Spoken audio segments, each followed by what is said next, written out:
नमस्कार दोस्तों, स्वागत है आप सभी का आपके अपनी YouTube channel the study world में। मैं हूं यशवी पांडे। आज 14 नवंबर है और आज हमारा देश इस तिथि को बाल दिवस के रूप में मनाता है। जैसा मैं हमेशा कहता हूं कि जो भी हमारी रिचुअल्स हैं या हमने जिस तरीके के अलग अलग दिनों को सेलिब्रेट करने का विधान किया है, इन सारे विधानों के पीछे जो मूल भावना है, जो केंद्रीय तत्व है, वो दरअसल लोगों को जोड़ना, लोगों में खुशी का वातावरण पैदा करना, लोगों में सौहार्द बढ़ाना और कहीं ना कहीं जिस पहलू के लिए हम उसे सेलिब्रेट करते हैं उसको लगातार मेमोराइज करना, उसको लगातार लोगों के लिए अवेयरनेस के स्तर पर ले जाना। ये हमारे हर डे का, उन दिनों का खास तौर पे जिसे हमने आधुनिक समय में मनाना शुरू किया, उनके साथ ये जोड़ता है। चाहे वो हमारा 15 अगस्त हो, चाहे वो हमारा गणतंत्र दिवस हो यानी 26 जनवरी हो, चाहे वो 2 अक्टूबर हो, महात्मा गांधी और लाल बहादुर शास्त्री साहब की पुण्य जन्म दिवस हो। ऐसे तमाम अवसर आए हैं जो हमने आधुनिक युग में मनाने की शुरुआत की है। बहुत सारे हमारे रिचुअल्स हैं जो कई हजार सालों से मनाए जा रहे हैं। जैसे दिवाली, अभी ही हम लोगों ने दिवाली मनाई है। होली का त्योहार कई हजार वर्षों से भारत की संस्कृति का हिस्सा रहा है। इसके अलावा भी बहुत सारे क्षेत्रीय और राष्ट्रीय स्तर के त्योहार हमारे देश में, और अब तो उन्हें राष्ट्रीय भी कहना छोटा शब्द होगा, वो पूरे विश्व पटल पर मनाए जाते हैं। हमारी जो विरासत है वो इतनी समृद्ध है। बहरहाल आज बात को हमें केंद्रित रखना है बाल दिवस के ऊपर। अब जब बाल दिवस की बात आती है तो मेरे जहन में सबसे पहली बात जो आपसे शेयर करने की उठती है वो ये होती है कि वैसे भारत में बहुत सारे डे जो है वो सेलिब्रेट किए जाते हैं, लेकिन 2 ऐसे दिवस हैं जिनको मनाने के पीछे ना तो किसी अवेयरनेस, ना किसी एम्पावरमेंट, ना किसी और ऐसे निहित प्रयोजन है जो बाकी दिवसों में आप देखते हैं। जैसे कि अगर आप लेबर डे को सेलिब्रेट करें, आप वर्ल्ड जो है एनवायरनमेंट को सेलिब्रेट करें, पोस्टल डे, हेपेटाइटिस डे, ये तमाम ऐसे दिन हैं जिनके केंद्र में या तो उनकी अवेयरनेस बढ़ाने के लिए होता है या उनको लेकर के कहीं ना कहीं एम्पावरमेंट की भावना होती है। बाल दिवस और शिक्षक दिवस 2 ऐसी तिथियां हैं जिनको मनाने का जो बेसिक पर्पज है वो थोड़ा सा अलग है। जैसे अगर हम बाल दिवस की बात करें तो उसको मनाने का जो बेसिक पर्पज है वो बच्चों के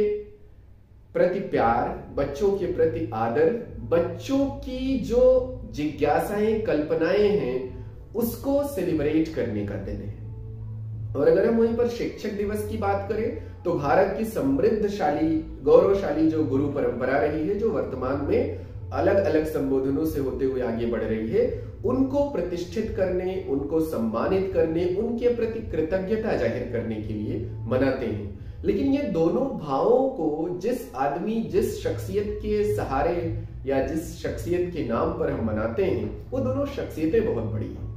शिक्षक दिवस की जब हम बात करते हैं तो डॉक्टर सर्वपल्ली राधाकृष्णन साहब की बात होती है। वो हमारे देश में चंद उन दार्शनिकों में से हैं जिन पर जितना उन्होंने काम किया है उतना शायद ही पोस्ट मॉडर्निज्म या जो स्वतंत्रता के बाद बाकी जो दार्शनिक क्षेत्र में काम करने वाले लोग हैं वो वहां तक पहुंचे हों। दूसरा नाम, जैसा आज का जो सेलिब्रेशन है 14 नवंबर की बात, तो 14 नवंबर का सेलिब्रेशन पंडित जवाहरलाल नेहरू की बर्थ एनिवर्सरी के नाते हम सेलिब्रेट करते हैं। कमाल बात यह है कि कहा जाता है, और ये बहुत सारे उस समय के हिस्टोरियंस और उनके जो साथ के साथी थे उन्होंने लिखा है, उसके बाद भी बहुत कुछ लिखा गया है पंडित जवाहरलाल नेहरू के बारे में कि उन्हें बच्चों से बहुत प्यार था। एक बात जो जहन में आती है किसी भी व्यक्ति के बच्चों की तरफ खींचने से, ये इतनी साधारण बात नहीं होती है। इसलिए नहीं होती क्योंकि बच्चों से प्यार और अपने बच्चे से प्यार या अपने देश के बच्चों से प्यार या सभी बच्चों से प्यार, ये बहुत बुनियादी अंतर है। आमतौर से हर माता पिता को अपने बच्चे से प्यार होता है, ये नैसर्गिक है, लेकिन हर एक व्यक्ति को सभी बच्चों से समान स्तर का प्रेम हो, ये थोड़ा सा दुर्लभ चीज होती है। और नेहरू के बारे में ये बात एकदम अलग उन्हें करती है कि उन्हें बच्चों से नैसर्गिक रूप से सभी बच्चों से एक सा प्रेम था, एक जैसा प्रेम था। अब कमाल बात यह होती है कि ये कौन सी नई बात है बच्चों से प्यार हो जाना। ये नई बात है, दरअसल नई बात इस परिप्रेक्ष्य में होती है कि बच्चों से आप तभी प्यार कर सकते हैं जब आप बच्चों के स्तर तक की सहजता अपने जीवन में हर उम्र के पड़ाव पर बरकरार रख पाए। अगर आप 50 के हो गए और आपके अंदर बच्चों की जो सहजता है वो नहीं रह गई, तो आप बच्चों से उतना जुड़ाव नहीं महसूस कर पाएंगे, उतना कनेक्ट नहीं कर पाएंगे। या अगर आप 30 वर्ष के हो गए, जहां से आपकी परिपक्वता की अवधि ये कह सकते हैं पूरे चरम पे होती है, वहां से अगर आप देखें तो आपके अंदर जो वो युवा जोश होता है, जो आपकी भविष्य की दुनिया होती है, जो आपकी अपनी यात्रा होती है, उसमें आप इस तरीके से एक कह सकते हैं कमिटेड हो जाते हैं कि आप में जो सहजता का तत्व होता है वो जरा कम हो जाता है। यही कारण है कि बच्चों से जुड़ने के लिए पहली जो क्वालिटी है, पहली जो गुणवत्ता किसी व्यक्ति में आनी चाहिए वो होनी चाहिए सहजता की, वो सहज हो सके। दूसरा, सेंसिटिविटी, संवेदनशील कितना है वो। बच्चों के दुख कोई द्वितीय विश्व युद्ध या पहले विश्व युद्ध या कोल्ड वार जैसे नहीं होते। बच्चों के दुख बहुत सामान्य, बहुत ही रोचक किस्म के होते हैं। बच्चों की परेशानियां, बच्चों के कंसर्न, दुख तो कहना गलत होगा, बच्चों का कोई दुख होता नहीं, दरअसल दुख एक बड़ा व्यापक शब्द है और उसके निहितार्थ अलग है, लेकिन बच्चों का कंसर्न, बच्चों की जिज्ञासा, बच्चों के मसले बड़े अलग होते हैं और उनको तभी आप महसूस कर सकते हैं जब आपका मन बहुत सहज हो। अगली अगर गुणवत्ता की बच्चों के साथ जुड़ने की बात करें तो वो ये होती है कि आप में एक बहुत ही प्योर, बहुत ही सामाजिक जटिलताओं वाली जो वैल्यू सिस्टम है उससे इतर एक दिल हो, एक मन हो। होता क्या है आमतौर से जो हमारा सामाजिक ताना बाना है और जिस तरीके से हम अपनी पढ़ाई, अपने जो एकेडमिक्स हैं उसे पूरा करते हैं, तो हम ये देखते हैं कि हमारा जो जुड़ाव है वो थोड़ा सा कमजोर पड़ने लगता है बच्चों से। उनके साथ हमारा जो ट्रीटमेंट है वो बदलने लगता है। वो कहीं कुछ वैचारिक स्तर पर भी अंतर आता है, कुछ उम्रगत अनुभवों का अंतर आता है और हम धीरे धीरे पाते हैं कि हमारी दूरी बढ़ती जाती है। लेकिन अगर ये दूरी ना बढ़े तो इसका मतलब है कि आप में अभी वो चीज जो आपको उन बच्चों से कनेक्ट करने वाली है वो भी बरकरार है। तो ये कुछ बातें हैं जो बच्चों के साथ जुड़ने के लिए, जिसको कहते हैं ना पहली कंडीशन है या प्री कंडीशन से या प्री जो है क्वालिफिकेशन से आप कह सकते हैं, तो ये आवश्यक है। तो बात चूंकि बाल दिवस की हो रही है तो थोड़ी सी बात अगर हम पंडित जवाहरलाल नेहरू के बारे में नहीं करते हैं तो ये बहुत ज्यादती होगी, क्योंकि उन्हीं की बात से हमें ये बात शुरू ही करनी है। देखिए, आपको बहुत सारी चीजें उनके बारे में पता है और अगर मैं ट्रेडिशनली जिसको कहते हैं ना फॉर्मल इंट्रोडक्शन करना, तो मैं इंट्रोडक्शन अगर करूं तो उनकी पैदाइश इलाहाबाद में हुई थी 1889 को 14 नवंबर को, यानी कि 1889 को। इसको बोलने के लिए मैं एक और चीज का थोड़ा रिकॉल करवा दूं कि ये 1889 की तिथि जो है वो महात्मा गांधी के जन्म से 20 साल के बाद की है, यानी सीधे तौर पे कह दे कि महात्मा गांधी से 20 साल छोटे नेहरू थे। महात्मा गांधी की पैदाइश आपको पता है 1869 में होती है और इनकी 1889 में इलाहाबाद में होती है। उसके बाद अलग अलग पड़ावों से उनकी यात्रा गुजरती है। लंदन के ट्रिनिटी कॉलेज, जो कि कैम्ब्रिज यूनिवर्सिटी का कॉलेज था, वहां से उन्होंने ग्रेजुएशन किया, ऑनर्स किया, नेचुरल साइंस में उनकी डिग्री रही। फिर उसके बाद 2 साल में उन्होंने बैरिस्टर अपना कंप्लीट किया, वो कंप्लीटली लॉयर बन चुके थे। फिर कुछ दिन उन्होंने बैरिस्ट्री की अपने पिताजी के जो कि उनका ट्रेडिशनल प्रोफेशन था, उनके पिताजी भी विश्व स्तर के लॉयर थे, उन्होंने कुछ प्रैक्टिसेस की। लेकिन एक पड़ाव ऐसा आया जब वो महात्मा गांधी के संपर्क में आए और उसके बाद उन्होंने पूरी तरह शिफ्टिंग की और वो फिर स्वतंत्रता आंदोलन में आ गए। और आपको पता है कि लाहौर कॉन्फ्रेंस 1929 जब उन्हें पहली बार अध्यक्षता की जिम्मेदारी सौंपी गई और वहां से फिर उनका सक्रिय जीवन स्वतंत्रता आंदोलन का शुरू होता है और फिर आजादी मिलने के बाद प्रथम प्रधानमंत्री के रूप में उनका कार्यकाल चलता है और फिर 1964 को दिल्ली में 27 मई को फिर उनकी डेथ होती है। और इस तरीके से उनका एक पूरा बायोग्राफिकल जो मैं समझता हूं कि इंट्रोडक्शन है वो मैंने आपको बता दिया। मैं उसमें बहुत ज्यादा इसलिए नहीं जाना चाहता क्योंकि ये डेटा आपको हर जगह मिल जाएगा और आप आसानी से सहज तरीके से पढ़ सकते हैं। पंडित नेहरू के बारे में कुछ बातें जो थोड़ी सी अलग मुझे करनी है वो ये है कि नेहरू भारत की जो विकास यात्रा है उसमें पहले प्रधानमंत्री के रूप में हमारे सामने आते हैं। और नेहरू का जो माइंडसेट है, जो उनका विजन है, वो प्रधानमंत्री बनने से पहले इस देश को लेकर के स्थापित हो चुका था। और उसकी एक झलक अगर आपको देखनी है तो उनकी किताब डिस्कवरी ऑफ इंडिया में देख सकते हैं। आजादी से पहले अहमदनगर जेल में उन्होंने ये किताब लिखी है। और जेल में रहते हुए मुझे इल्जाम न लगे कि मैं उनका कोई बहुत ब्लाइंड फॉलोअर हूं, मैं बहुत ही रेशनली ये बात और जिम्मेदारी के साथ कहना चाहता हूं कि जेल में रहते हुए आमतौर से आदमी की रचनात्मकता बचती नहीं है, और अगर बचती भी है तो अपने दुख लिखता है। वो ग्लोरी की तरफ नहीं देख पाता है, वो अपने जश्न की तरफ, वो अपनी विरासत की तरफ नहीं देख पाता है। लेकिन चंद ऐसे नाम हैं पूरी दुनिया भर में, भारत में कई सारे हैं, जो जेल में रहते हुए भारत का विजन देख पाए। नेहरू उनमें से एक थे। उन्होंने जेल में पूरे भारत की यात्रा कर ली। और वो जो किताब है डिस्कवरी ऑफ इंडिया, वो एक्चुअली एंशिएंट इंडिया के साथ स्टार्ट होती है और मॉडर्नाइजेशन तक आके खत्म होती है, जहां तक वो आगे बढ़ते हैं। और आप देखेंगे कि एक सिस्टमेटिक वे में उन्होंने भारत की खोजबीन उस पुस्तक में की है, पूरे एक विजन के साथ।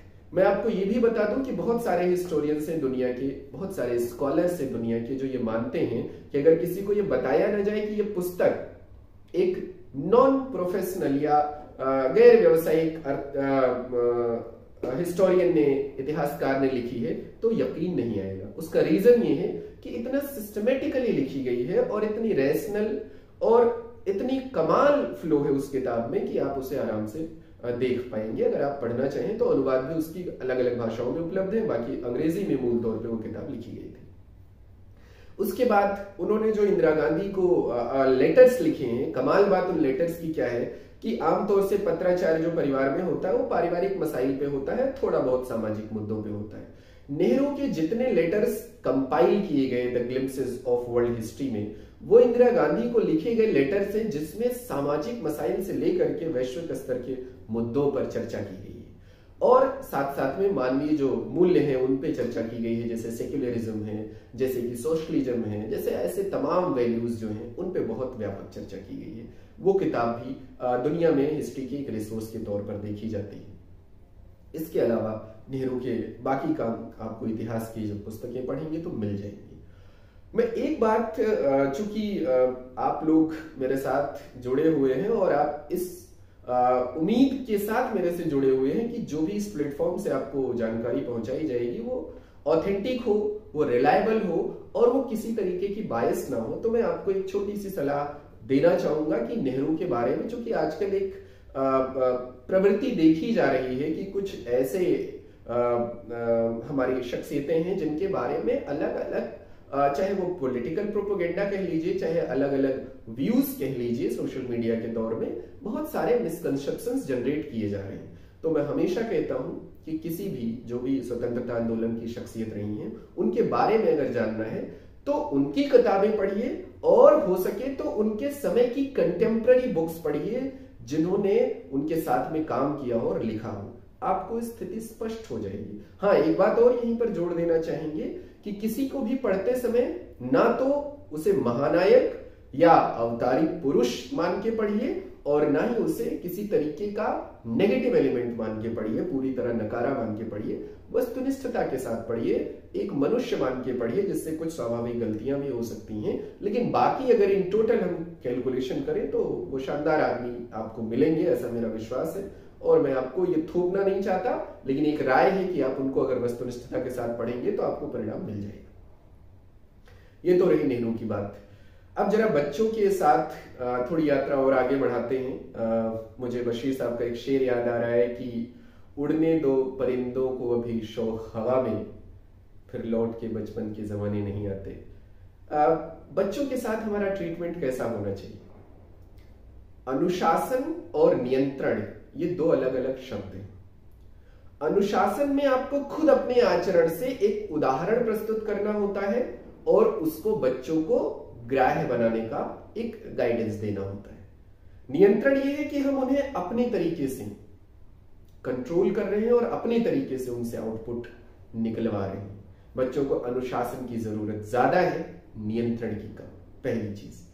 दूसरी चीज, क्यों उन्हें उनकी आजादी को हमें देने की जरूरत है? क्यों? उसका रीजन साफ है। जैसे जैसे हमारी जिंदगी की यात्रा आगे बढ़ती है, नैसर्गिक तौर पर जो जटिलताएं हैं वो हमारी जिंदगी में दाखिल होने लगती हैं। तो जितना दिन उनका बचपन, उनकी मासूमियत उन्हें हम दे पाए, ये हमारी जिम्मेदारी है। इसलिए बशीर साहब का शेर ये मैंने कोट किया कि हमें चाहिए कि उनकी लिबर्टी, उनके खुलेपन, उनकी कल्पना को हम इंजॉय करें। और हमारे यहाँ ये इनहेरिटेड बहुत बड़ी परंपरा रही है। पुराणों में भी भगवान के बचपन का बहुत वर्णन है। इसके बाद जब वो बड़े हों तो कुछ एहतियात भी जरूरी है बरतने के।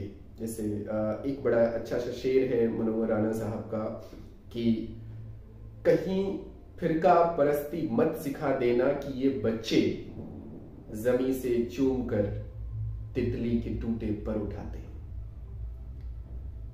ये बहुत सेंसिटिव भी है कि हमें उन्हें कुछ दुनियावी विकृतियों से, प्रोपोगेंडाज से बचाना है।